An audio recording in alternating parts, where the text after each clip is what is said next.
Good morning, Joel Peters. I'm a planning operations trainee with the Rocky Mountain Type 1 team. I'm just going to cover a little bit of overview on the map of what we've got going on in the Devil's Knob complex. So over the last few days, we transferred command this morning at 0600 from the Florida team. They've set us up for some great successes between the resources they had out on the ground and some of the planning stuff that they've pushed forward to us. So moving forward, we'll do kind of an overall picture on the fire. If you've been looking at some of the past maps with the other team, there are some changes on where the branches are, and we've added some divisions in there as well. So we'll kind of cover that as we go around the fire. So what we'll do is we'll start on the Smith fire, which is on the north, and then we'll work our way down to the south onto the Mule Creek and Big Hamlin fire on the south. First off, we'll start in branch 1, starting with Division Echo. On the south end, where we've got a lot of containment lines, and moving up more towards the north and west, doing a lot of patrol and mop up along any of these lines that are contained currently, and then moving up to the north and wrapping around where they've completed some burnout operations over the last several days, and continue to secure that patrol and mop it up and achieve as much containment possible as we wrap around the north edge of this fire. Going into Foxtrot in branch 1, pushing out here, they've been doing burning operations to help secure some of the northerly push of this fire. It's in a lot of rough country, not a lot of roads that connect in here to be able to achieve containment. So they're going direct as they can with this indirect piece and doing burnout operations wrapping around into Division Gulf. As we move forward over and near the branch break between branch 2 and branch 1, we've got definitely this forward movement of the fire in pretty nasty country where we're not able to put people right now. So one of the big concerns we've got is any kind of northerly push of this fire. We've also got the near Minky, which is managed by a Northern Rockies team. So we're coordinating heavily with them on what we're going to do in here when we've got some open containment lines from the other fire as well. So we're trying to work with them, try and make this box as close as possible, go direct as possible in here. There's going to have to be some indirect burning that's going to have to be completed in here just due to the terrain and access that's in here, but a lot of coordination with them on keeping this stuff as small as possible as it tries to move to the north. As we wrap further down and around into branch 2, in here in Division Bravo, we got the Ash Valley, which is obviously a very high priority for us. We've had some fire that's been backing off the hill in towards these structures.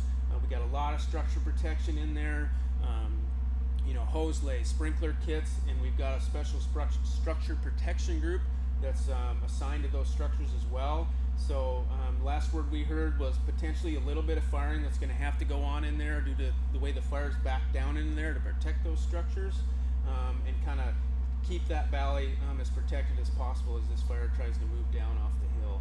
And they're kind of in the same scenario here down in Charlie into Bravo, of the same scenario with Minky and the other team of how are we going to connect all this stuff and protect our values at risk that are down in here.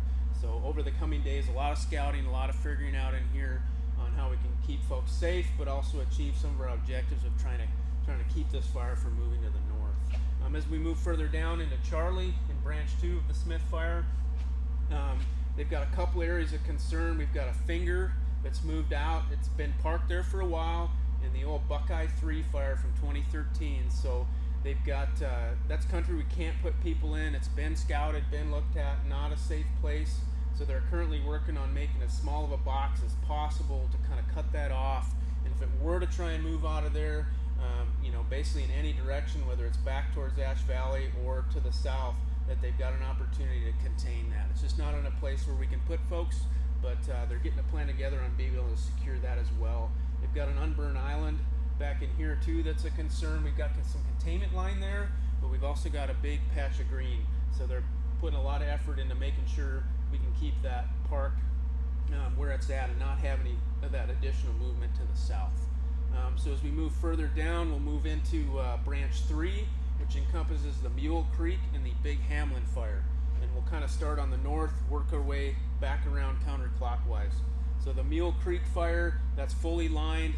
It's got containment line all the way around it. It's just being patrolled, and any additional mop-up that's needed in there has not had any movement. So Mule Mill Creek is looking really good right now. From moving down around south into Division November and into Lima, a lot of this has had containment lines on it for a while, so that's also in the realm of being patrolled heavily.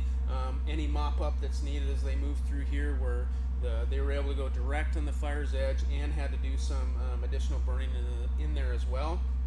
So wrapping all the way around into Juliet, kind of the same scenario. That stuff's looking really good. It's been got that containment line on it, being patrolled heavily and mopped up in there to keep that stuff secured for any movement to the west and or south. As we move up into Division Hotel, that's kind of where most of the activity's been over the last few days. A lot of this open fire in here is contained in steep country, not much road access, snags, and some old burn in there as well. So they were able to utilize some of the road system and bring some fire down along the main road here and down towards the 29. They were able to successfully bring fire all the way down this road system to the road junction at the end of shift yesterday, and that stuff's looking really good. So they're patrolling this heavily and mopping up wherever feasible due to any snag areas or like that. It's a little tougher, but anywhere they can get in, they're mopping up heavily and securing this. The piece across along the road here on the north, that's kind of our next concern. It's definitely moving around in there and is active, but not able to put folks in there. And we've got kind of a dual control line system here of where we've got a road, a creek, and then we've got fire kind of backing off the hill. So we've got a lot of good opportunities there, just not a good place to put folks. So we're heavily patrolling through here along the road and keeping eyes on this stuff as we move forward, and hopefully that fire will actually slowly move down for us, and then we can have an opportunity to keep it right here and stop any progression to the north as well. So that stuff's kind of looking really good as time goes on. Just got to really worry about securing that stuff on the north, and wrapping around looks really good. So I want to touch on some aviation stuff real quick. With the smoke and the visibility, been very limited on what we can do, but we do have 2 Type 1 helicopters, 2 Type 3s, and an air attack assigned. So one of the things that's a little different, our air attack has been up in a helicopter when they can. They're not able to fly fixed wing very well because of the low smoke ceiling and the like. So when they can fly, they're getting up there, some of these slightly higher elevations where there is some visibility to help the ground resources out. And over the last few days have not been able to fly much aviation as far as bucket work or other on the fires, but anytime that opportunity is there, when we do have clean air, we're definitely utilizing those resources to get in there and help secure some of the lines. So that's kind of the operational update for September 6th from the Rocky Mountain Type 1 team. Thank you.